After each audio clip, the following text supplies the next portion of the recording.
A number of years ago, the Central Bank of the United States, the Federal Reserve, produced a document entitled Modern Money Mechanics. This publication detailed the institutionalized practice of money creation as utilized by the Federal Reserve and the web of global commercial banks it supports. On the opening page, the document states its objective.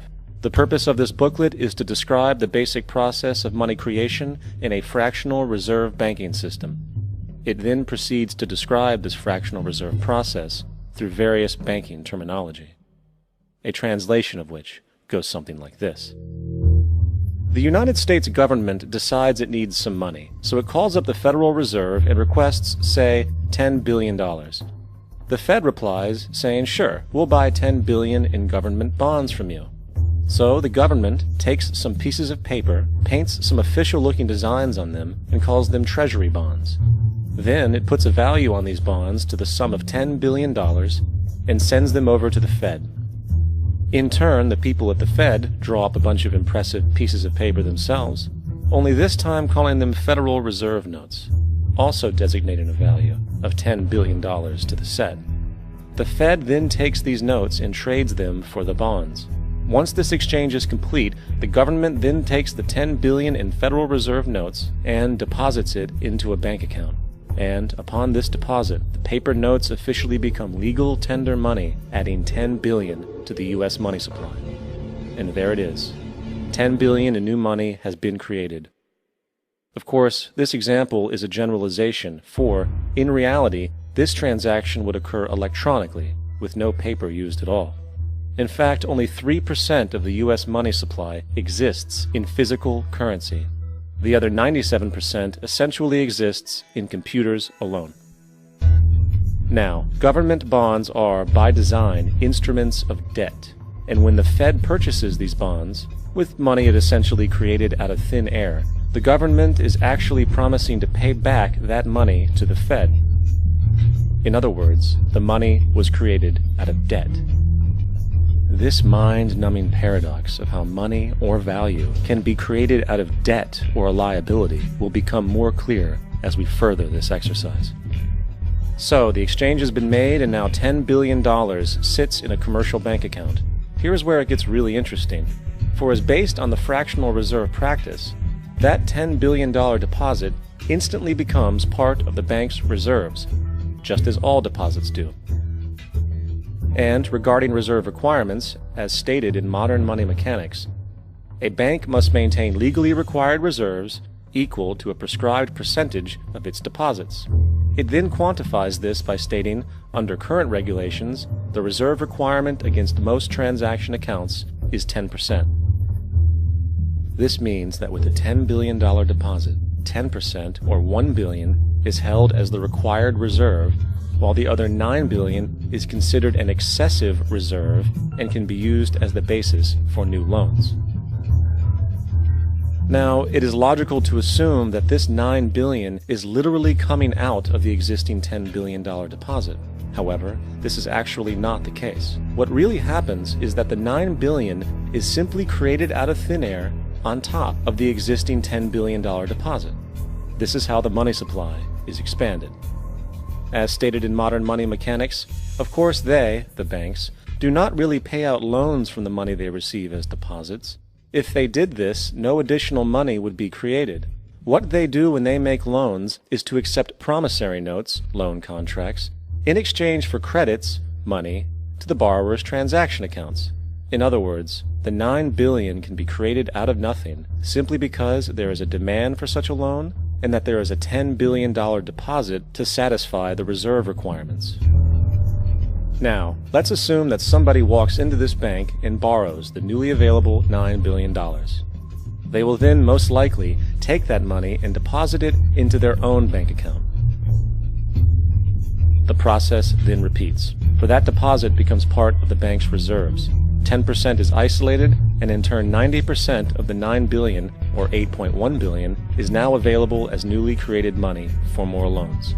And, of course, that 8.1 can be loaned out and redeposited, creating an additional 7.2 billion, to 6.5 billion, to 5.9 billion, etc. This deposit money creation loan cycle can technically go on to infinity. The average mathematical result is that about $90 billion can be created on top of the original $10 billion.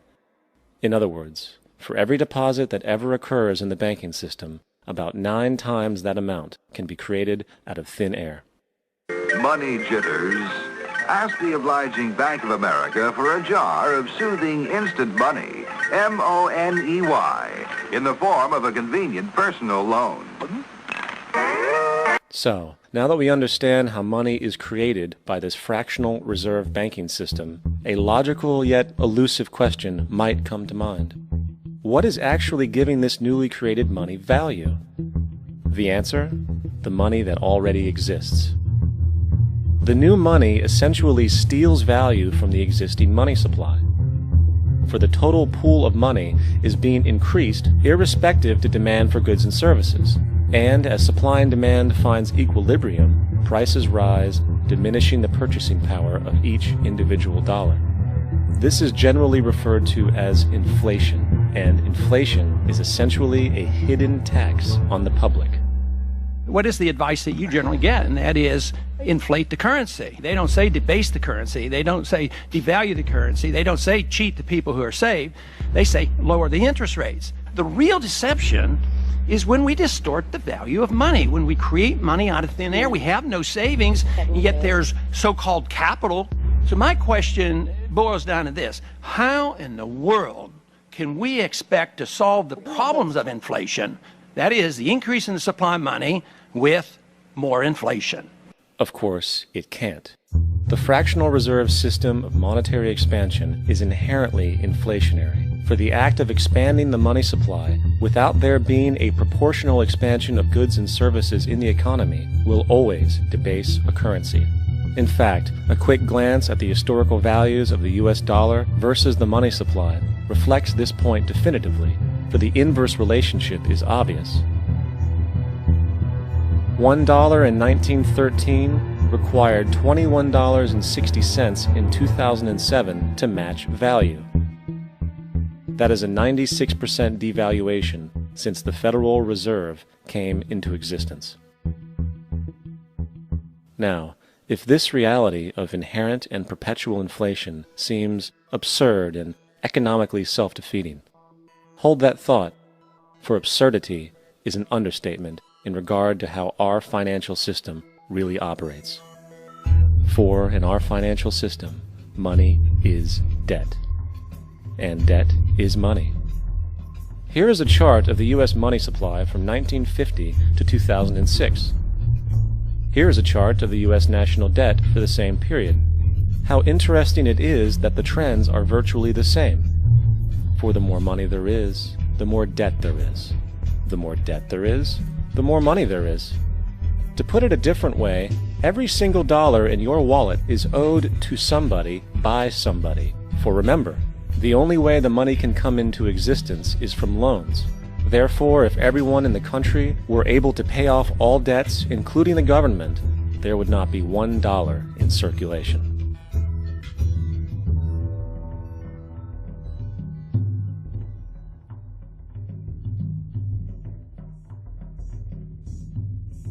In fact, the last time in American history the national debt was completely paid off was in 1835, after President Andrew Jackson shut down the central bank that preceded the Federal Reserve. In fact, Jackson's entire political platform essentially revolved around his commitment to shut down the central bank, stating at one point, "The bold efforts the present bank has made to control the government are but premonitions of the fate that awaits the American people, should they be deluded into a perpetuation of this institution or the establishment of another like it." Unfortunately, his message was short-lived, and the international bankers succeeded to install another central bank in 1913, the Federal Reserve. And as long as this institution exists, perpetual debt is guaranteed. Now, so far we have discussed the reality that money is created out of debt, through loans. These loans are based on a bank's reserves, and reserves are derived from deposits. And through this fractional reserve system, any one deposit can create 9 times its original value, in turn debasing the existing money supply, raising prices in society. And since all this money is created out of debt and circulated randomly through commerce, people become detached from their original debt, and a disequilibrium exists where people are forced to compete for labor in order to pool enough money out of the money supply to cover their costs of living. As dysfunctional and backwards as all of this might seem, there is still one thing we have omitted from this equation. And it is this element of the structure which reveals the truly fraudulent nature of the system itself: the application of interest. When the government borrows money from the Fed, or when a person borrows money from a bank, it almost always has to be paid back with accrued interest. In other words, almost every single dollar that exists must be eventually returned to a bank with interest paid as well. But if all money is borrowed from the central bank and is expanded by commercial banks through loans, only what would be referred to as the principal is being created in the money supply. So then, where is the money to cover all of the interest that is charged? Nowhere. It doesn't exist. The ramifications of this are staggering, for the amount of money owed back to the banks will always exceed the amount of money that is available in circulation. This is why inflation is a constant in the economy, for new money is always needed to help cover the perpetual deficit built into the system, caused by the need to pay the interest. What this also means is that mathematically, defaults and bankruptcy are literally built into the system, and there will always be poor pockets of society that get the short end of the stick. An analogy would be a game of musical chairs, for once the music stops, somebody is left out to dry. And that's the point.